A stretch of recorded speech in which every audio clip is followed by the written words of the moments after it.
ගමනල කන්ද වගේ දරු පෙම කරතියන් දහඩිය මුතුවලින්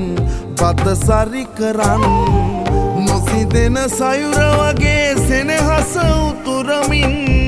දිවියේ පෞර තැනු තාතා මගේ බුදුන්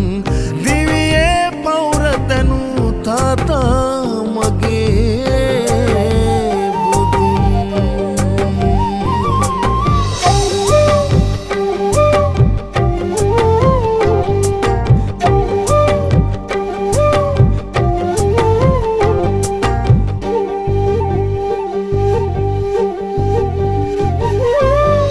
නපුරුත් නුනා තමයි වරදට සැරවෙලා නොසැලෙන ඉන්න වගේ සැඩ පහරේ නොයා නපුරුත්